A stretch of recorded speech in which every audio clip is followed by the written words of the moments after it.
Hello, Dr. Arun. Hello, Welcome. how are you? Can you hear me? I'm doing well. Yes. I'm able to hear you. Okay. So let me start the session with a brief introduction. Yeah, can I try the uploading of the slides here, right? If I can. I believe you can share the screen. Uh, you can share the screen at the time of sharing the slides. Is that fine? Okay. Okay. So welcome all. Welcome to another exciting episode of India's largest metabolic health conference 2025, where we explore various health topics that not only impact our lives but can transform them for the better. I am your host Prasanna, a member and a certified metabolic health coach from DLife.in, India's first and only award-winning low-carb platform. DLife was founded in 2014 by Anup Singh, a silver medalist from IIT Roorkee and the recipient of Icons of India award. Anup is the pioneer of the low-carb movement in India with his path-breaking protocol of 100 grams of carbs per day maximum, given by him in 2012, that made lchf possible for type 2 diabetes sufferers and also for Indian vegetarians as well. In 2021, DLife launched its Diploma course, which is the only course approved under NSDC Partner, the Government of India in this segment, and the only course with its global biggest 144-hour CPD rate. Anup Singh, along with Shashikant Iyengar, is the organizer of this metabolic health conference. Today, we have our special guest, Dr. Arun Gupta. Dr. Arun Gupta is a senior pediatrician, founded the Breastfeeding Promotion Network of India, BPNI, in 1991. Over nearly 32 years, BPNI has played key role in strengthening national policies to promote, protect, and support breastfeeding, nutrition advocacy in public interest NAPI, a national think tank, and he is a former member of PM's Council of India's Nutrition Challenges. He has been working on issues related to ultra-processed food products, especially its marketing and food labeling. He has worked as an advisor to several governments, including Vietnam, Bhutan, Maldives. In past 30 years, he has been invited to almost all states of India to take part in policy discussions on public health and nutrition. He has worked significantly on health systems, legal frameworks, public policy, and with an extra focus on child health, nutrition, and governance and conflict of interest in the space of food. Welcome to this conference, Doctor, and thank you so much for being here. And Thank you so much for having me. I'm very pleased to be here. Yeah. So let me open to set the stage. So there is can you please explain what exactly constitutes ultra-processed foods and how they differ from minimally processed or whole foods? And because to a common man, whenever there is a packaged food, the usual notion is everything is food. It's all been vetted, and if it's available as food, whether it is packaged or not, it's food. So please go ahead. Thank you so much, Prasanna, for having me here. And let me start answering your question number one, which is regarding what are ultra-processed foods. So let me give a brief background to it, to arrive at this definition. So first of all, we used to talk about nutrient-based approach to our health, and whether caution or no caution, less or more. So we were very restricted to a particular nutrient or something, which slowly shifted to dietary patterns that like Mediterranean diet or this, and for example. However, the degree of processing of the food, as you mentioned in your packaged products, this element of formulation, industrial formulation and processing was missing in the whole domain of discussion in this. And till 2009, when Brazilian scientists, the University of Sao Paulo, they found that when they found that the overall consumption of sugar in the country is likely going down, but the disease and the health risks going up. So that's when they started analyzing and they coined this definition called NOVA classification of food. Mhm. That's where the term ultra processed food comes. So I'll give you an example that when we have real food with us, so that's within the NOVA classification, it's called as, so either it's called as unprocessed or minimally processed foods. For example, if we have rice, pulses, eggs, meat, milk, vegetables, fruits, they may be in any form, which could be, they could be available as fresh, dried, grounded, chilled, frozen, but they're real foods. They are available as such. So they will be in the group one called minimally processed or unprocessed. So the same thing, but they are slightly modified in their processing part, like we make yogurt from our milk. We curdle it and it's ready. Yeah. Similarly, I'll give you the example of, say, let me tell you first the next. The NOVA classification 2 is culinary ingredients. So from these foods, we extract like salt, sugar, oil, all that products which are used to prepare our meals, to make them delicious according to our culture, taste.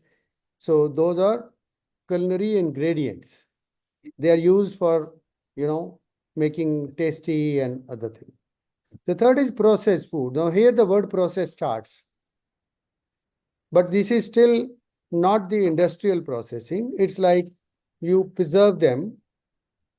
You use salt or you use sugar or you use cans to preserve these foods, fruits, or even things which we could make at home. Like, say, for example, you prepare a vegetable soup at home, right? A soup, right?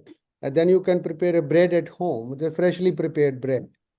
You can make chapati from the wheat, or you can even prepare traditional available in the market. The breads people can make at home.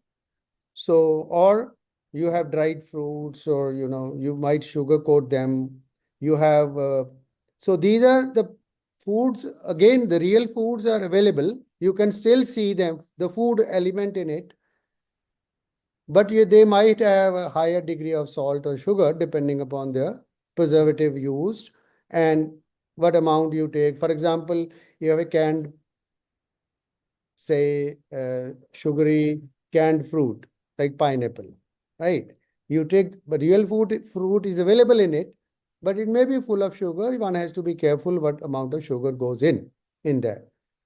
It is still not ultra processed. So now comes the fourth category, which is ultra processed food, which is in the limelight for research as well as documentation ever since 2009 and 10. The whole world has been doing research on it, which are intense industrial processing is done, whether it is chemical or physical or even biological processing.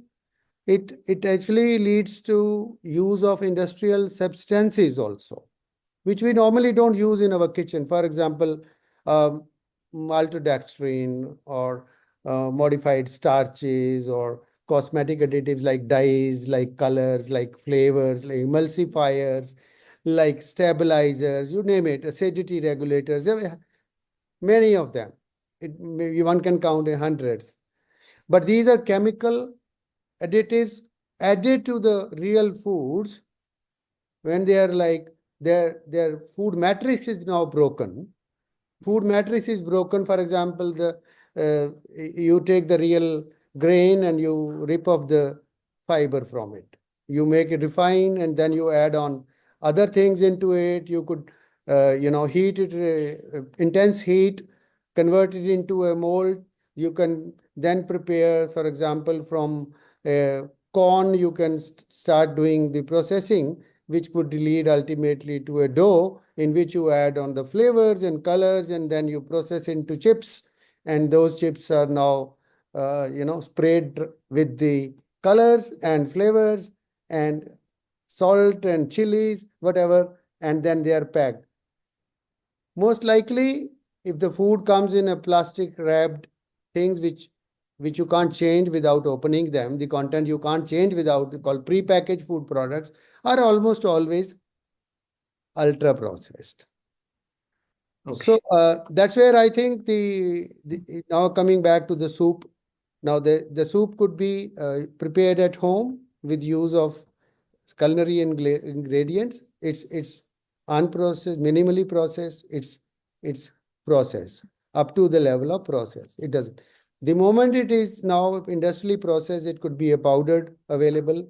So a soup is available as a ultra processed soup, which is a powder. You have to mix it. So similarly, you can apply the same principle to, say, for example, biscuits.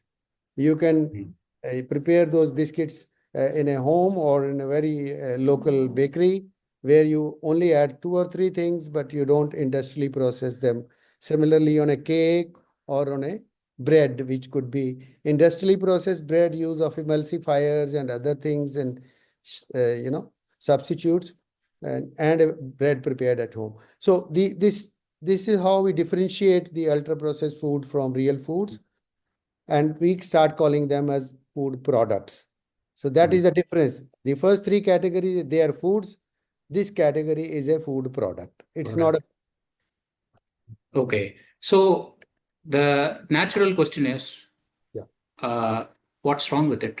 That's actually, this is something which my friends ask. So this is the usual, the day-to-day Janata ask, right? What's wrong with it? Everything is science. We are accepting whatever comes out as we are accepting our automobiles. There is a lot of internet and a lot of positive results which we have gotten, and the food revolution. But what is the problem is the question that people ask. Right. One of the key questions, which is a very good question you have asked right now, is this: that I mean, there is. I'll in generally answer that since 2010, there's a lot of research going on in the world, which has proved beyond doubt that increasing consumption beyond 10% is called high intake of ultra processed foods is associated with, almost 32 last BMJ published a comprehensive meta-analysis from worldwide studies, and associated links were found with 32 diseases. To be common, I would say that the obesity is one of the key element here, where you tend to overconsume these foods because they are addictive in nature. They are aggressively marketed. That's another characterization of these products. So they are not just like, you don't market foods which are whole foods. Very rarely you will find an advertisement of milk or nuts, for example. But every day in and day out, you will find, the cold drinks, the chips, the chocolates, the noodles and stuff which are ultra processed is day in, day out. So that also pushes you to consume more and eat more. So that's where the risks start. One of the key study which was done in United States, they found that in 14 days, an average adult gained about 900 grams in 14 days if they were on a diet rich in ultra processed foods versus the diet of minimally processed foods. So that is one. And there are a couple of studies after that in Japan, and there's small samples, but they prove the beyond point in randomized control way. Most of the other studies have shown the associations. There are very strong associations found, which I'll show you in the couple of slides here. So this is a slide which shows the consumption, which has been rapidly rising in India by 13.3% annual cumulative growth in India of ultra processed foods that the WHO study showed. But we still don't have a data of our consumption of the proportion of the energy which we consume every day. So this is the data available published from the BMJ in terms of US, Canada, Sweden, all these countries like uh, Germany and Netherlands, most of the developed world, so-called developed world, has gone beyond 30, 35%, even 50%, nearing 50% of consumption is due to ultra-processed foods. But it is possible that there are countries who are still maintaining below 20%, and there is a last country in here is Romania and Colombia, which around 15 to 16%. But India is still, we do not know the exact, but it is between somewhere in 10 and 15%, and is very sharply rising. Right. Now coming to the adverse health outcomes, which I'll also here only explain how it happens. So these are on the top, you see the ultra processed food products on the top, which I gave you the examples. So which are now how they lead on to. So if one is the risk of consuming higher amounts, which I said, so which contains most of these products are almost always high in salt, sugar, fats, according to the WHO standards or standards given in other countries which have done regulations. Like whole of Latin America, I would say, qualifies for this. Now, then the second element is degree of food processing, and then this whole changes into the food system in the food matrix and the contaminants from processing, which I mentioned, the contaminants in terms of, overheating produces things like furans, acrylamide, and acrolein and other stuff, and addition of emulsifiers and stabilizers, etc. Formulation of attractive and profitable products with long shelf lives. So here comes the food packaging, which brings in plastic and phthalates with it, and the food additives and other industrial elements, they all have contributed to. So all of these combined, including increased eating rate, contributes to overall inflammatory response in the body through change of the gut microbiome, changes in the lipid profiles. So dysglycemia or oxidative stress and weight gain, as earlier said, which also has, formally it leads to other diseases like diabetes and cancer and other heart diseases. They're all linked to each other. So insulin resistance is one of the commonest factors here, which I'm sure Metabolic Health Conference has discussed a lot about. So all this increases the cardiometabolic risk to the body. So this whole overconsumption here leads to the effect of areas of heart, liver, gut, and they are the reason for these problems. So last slide from this part. This BMJ also did the analysis of the type of risks from quoting different studies. So highest consumption was lowest exposure to these. Type 2 diabetes, 40% higher risk. Cardiovascular events, 35%. Hypertension, 23%. All-cause mortality, 29%. Abdominal obesity, 41%. 36% overweight, and obesity, 55% higher risk. Metabolic syndrome, 81% higher odds. And cardiovascular mortality, 50% higher risk. Cardiac mortality, 66% higher risk. So this in nutshell shows that there is a risk associated, which is associated with the increased consumption. So we need to understand that it's not just, okay, once in a month I took a piece of biscuit or a chip, it's not going to immediately harm. There are no known studies of this nature. But apparently from these studies, it is found lower consumption, less than 3 or 4% of your dietary pattern, and more than 10% of your diet, 9 to 10% of your diet, actually has associated risks, which start increasing. In one of the study, I remember, they studied that 10% increase in ultra-processed food consumption increases the type 2 diabetes risk by 15%. So they were only focusing on the diabetes. The root cause is one of the root causes is the ultra processed foods. Yes. Yeah. Okay. So I'll deal with the other two slides later. Yeah. So now we know Yeah. the data clearly shows UPF is detrimental to health. Yes. Ultra processed food, it is better to have whole foods. Mhm. However, India is right now. I'll just continue with that question. So Sure. India is a very young population. What I mean is the demography of people who are between 25 to 45, who is productive, who goes out and does things. It's very high right now in India, and with that, and with the combination of ultra processed food rising, we see a lot of problems that are coming in, which you have clearly shown. The data also shows that. Why is it still proliferating?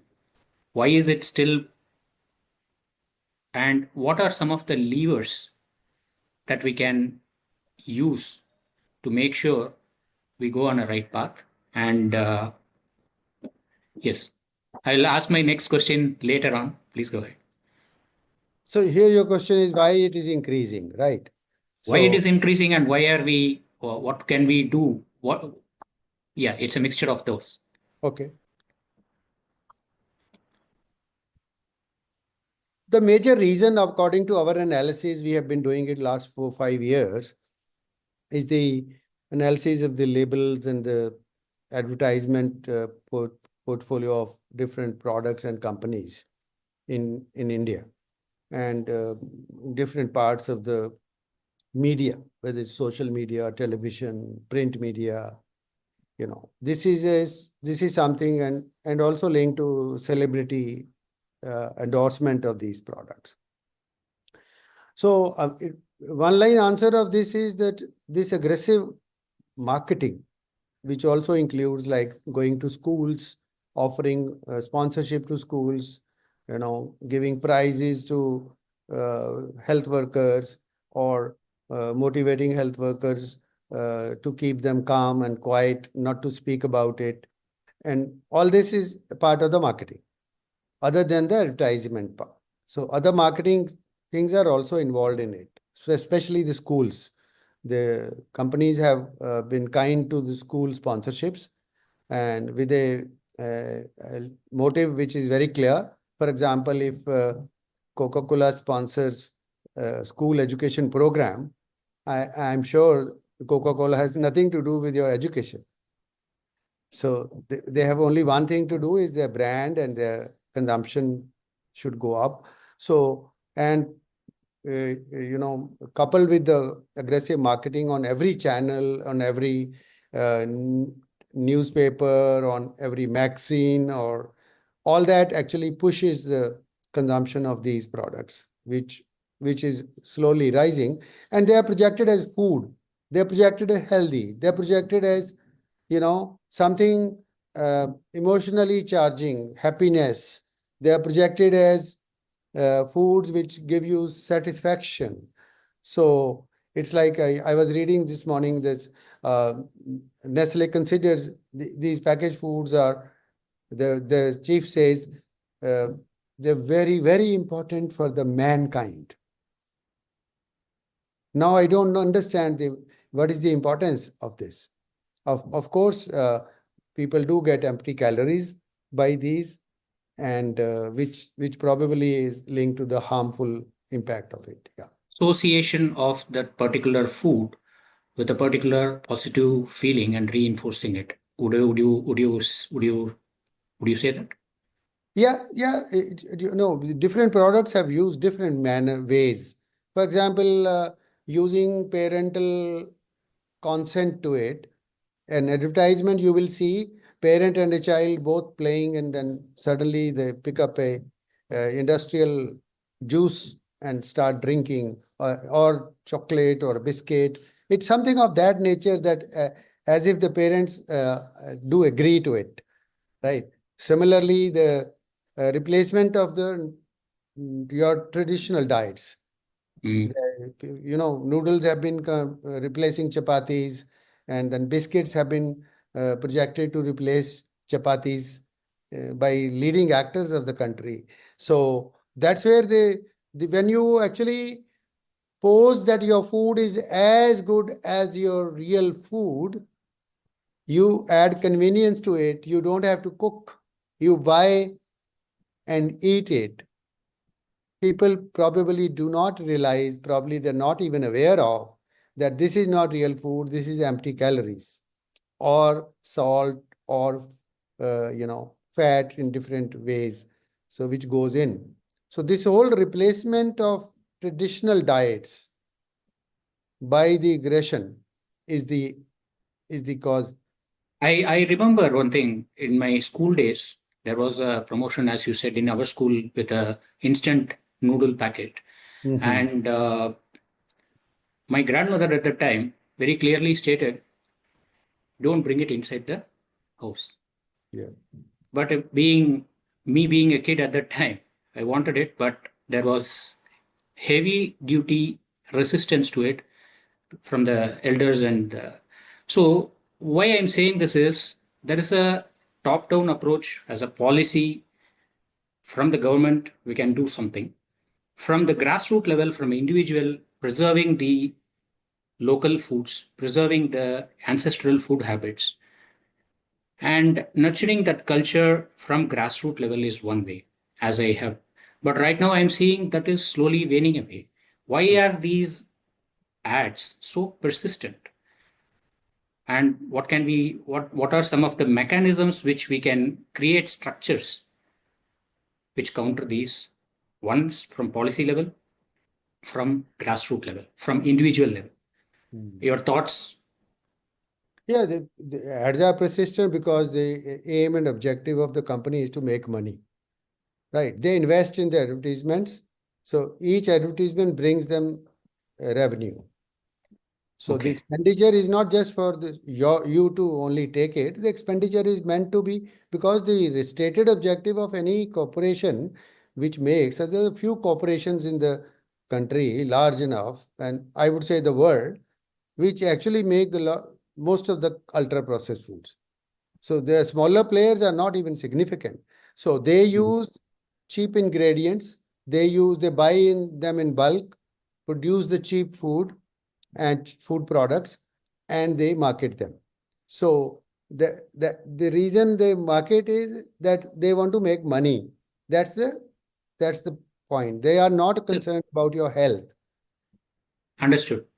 So how do you stop it? Because it is seen as a trade barrier if you make a law to ban the advertisement, right? Another country might say if a company comes from USA and India bans, it will Yeah. be it will be projected as a trade barrier. So it's a trade takes over health. Secondly, there is an argument of the industry that we produce jobs, right? So I don't know whether the production of that number of jobs is equal to the health risks being caused to the population where that material is being sold. So one has to calculate that kind of health efficiency of production linked disease as well as production linked jobs. So in terms of overall healthcare system, I am sure we spend a lot on treating these diseases, right? If we can minimize them, our healthcare burden will go down. So whatever the economy we are thinking that we will gain from some jobs, I think we can save a lot from by not promoting it. So the real value in stopping these would lie in two areas of policy, rather three. One is that you have to have a packet of the product. In front of it, it's mostly filled with claims, whether they are healthy or you have a real fruit, which is not real. In the product itself, the fruit is not real, but on the top, you will see the real fruit, right? So mangoes or oranges or lychees, they are like yesterday there was a Amul True ad of a drink, 150 ml giving 24 grams of sugar, and the full page ad on the Times of India showed that this is something which I'll show you if I can, if it's here. I'll just give me a second. I'll show you.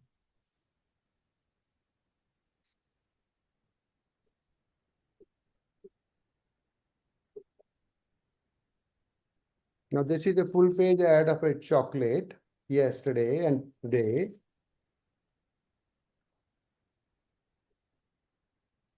And here is a full page ad of Amul True in different. Yeah, it's upside down.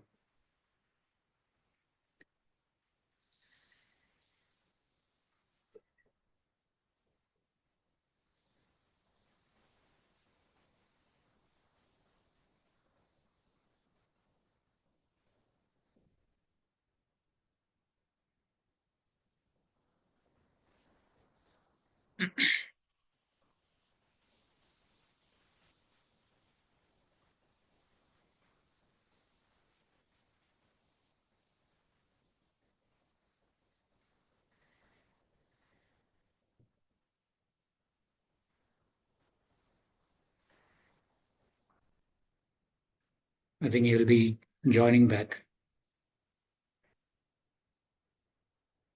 There's some signal disturbance. Yes.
Hello. Yes, you're back. Sorry, there's sudden drop of internet here at our home, Okay. and I don't know what happened, but it just dropped in That the. okay. Yeah. Understood. So, Dr. I Arun, was saying, we were yeah, yeah. just stopping these ads and putting a front of the pack label with a warning that it is a high sugar product or high salt or high fat product. These are two policy requirements. And the third one would be putting a higher tax slab to these. On the individual level, I would say that the person, till we get such legislations, should have a habit of buying a product, checking the back of the pack with the nutrient information. The back of the pack nutrient information gives you information per 100 grams. If the sugar is more than 10%, or saturated fat is more than 10%, or if it is a sodium is more than 1 milligram per calorie in that product, it's better to avoid it for an individual consumption, because it is considered high according to the health standards as defined by the, as I said, WHO, whole of South America and several other countries like Brazil, Canada, Israel, and many countries are joining in this to draw their own nutrient profiles. Yeah. Okay. And right now, there is a lot of misinformation spread by the food industry to downplay the risks of UPFs, right? Ultra processed foods. What are some of the biggest lies that and misleading narratives that the public should be aware of, and how have they influenced the public health policies and dietary guidelines in favor of ultra processed foods? No, this is a very well-known fact that the industry, food industry all over the world, they try to lobby with the government policies, and they try to get on of a stakeholder meeting or part of a panel or something where they put their views. So this happens at the global level, at the UN, at WHO, at the national level, at the government level, food safety authority meetings. Very recently, a new committee has been constituted under the food processing ministry, where many of the industry associations are part of the committee to look into the misleading advertisements.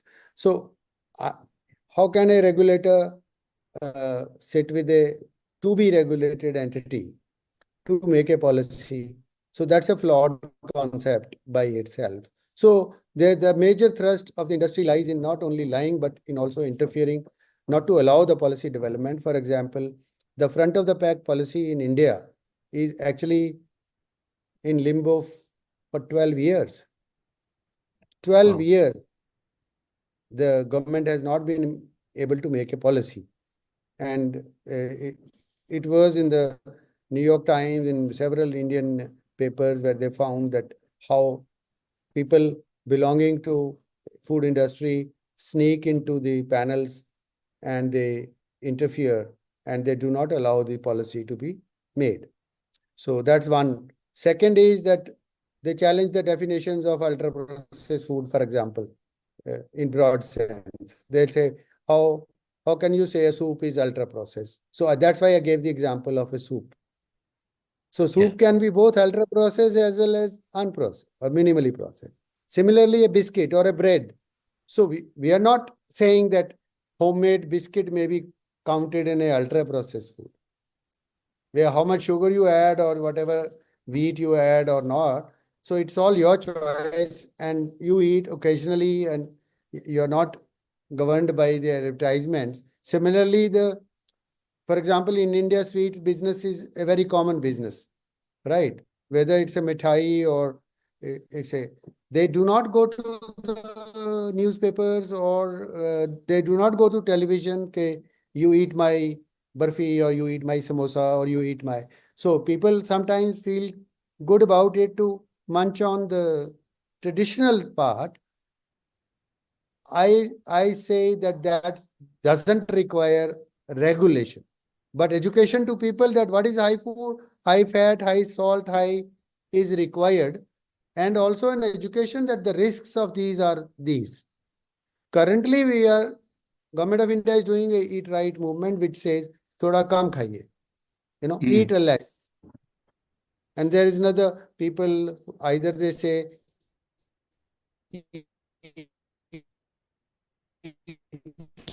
less salt. Some people are very good at saying, and people are understanding also, eat less sugar, fine. All that is from the consumption of the prepackaged ultra processed. It will be hard to reduce the overall intake of these elements, which are harmful to the body. So attack both sides. It requires information as well as it requires information on the risks of consuming more. Okay. And so in order to feed a huge population and also for children, there is a growing proliferation of ultra processed food in children. One of the arguments which comes up is it gets piggybacked on scientific advancement. Right. And it's basically getting saying that scientific advancements in various fields are there. Food also is we have to accept some of the scientific advancements in the food, and on top of that, UPF gets right, and in terms of childhood nutrition Oh, yeah, as well. I get you. What are your thoughts on this? So in order to Yeah, feed a huge population, we need I to get get your into point. UPF. I get your point that the packaged food and the supply system and all that improves in that sense. But I'm still contesting it fundamentally here. Since this is not food. So firstly, there is no scientific advancement in the food. It's only some technological advancement to make a food product. So one has to be very clear about it. What exactly are we advancing to? So that secondly, why can't the industry rely on minimally processed food and market it and make money also? Why are they so bent? Because the shelf life is big, higher, years of shelf life, which allows. It's a minimally processed in the unprocessed category. Shelf life is small, is short, not small. And trading becomes a difficulty for the industry. So, but it is good for the local economies. So it will be like, for example, in India, we have more than 750 districts. So one can say every district has own production and supply thing. So if you have to give a serious thought, the way Senator Kennedy is trying to disrupt the system in US, one has to sit down, what is gone wrong somewhere, rather than just compromising everything. So 50 years back, people did not eat much of ultra processed, but they were living. Why the disease epidemic has progressed in last 50, 60 years? One has to study this relationship before getting on to this area that we have to feed large population. Large population cannot be fed on ultra processed food products. In any case, you see the US population and UK population and others which are reeling with bad epidemics of non-communicable disease. And India is reeling with a bad non-communicable disease epidemic, even with the consumption of ultra processed foods of say 15% or 20%. You have raised very relevant and very important questions we have to dwell in. Yeah. You have to do it fundamentally correct. Yeah, still, I would not say you close down the factories, but if people want to eat, let them eat, but don't market them. Do not allow promotion so that it continues to increase. And slowly, if they don't find a market and they have good market in minimally processed, for example, a minimally processed product gets market, then the company will think about making profit in the minimally processed area. Okay. The question is you have to give incentive to the minimally processed food and tax the ultra processed products. Nicely said. And now that we have 2 minutes left, I would like to ask you to quickly provide a message to India and the listeners what actions they can take. And in the meantime, I would like to invite Shashi to join the call and say a few words. Sure. I will say, for me, the one is that till we get the regulations right, people should start reading the labels if they buy a ultra processed food or a pre-packaged food product. And they check the label for sugar, salt, and fat content. Second, if your consumption is already more than 5 to 10%, I would say start reducing it, 1% every month, so that by 6 months to 1 year, you are get rid of it. And one of the key areas which I would advise people not to buy any food product, which is advertised on any medium, except real whole foods like pistachio. Now, these are unprocessed. You do see their advertisement occasionally. All other products which are, making you feel healthy, making you feel happy, making you feel loved, making you feel conveying love, all that is and do not buy advertised food product. Thank you. Thank you, Dr. Arun, for Thank you. coming and sharing with us your knowledge. I think you are a big activist in the field of making people aware of the dangers of processed food, the label reading in breastfeeding, and a lot of other activities. So thank you, and we'll keep our collaboration on for all future events. Thank you very much, Doctor. Sure. Thank you very much. Thank you for having me. Bye-bye.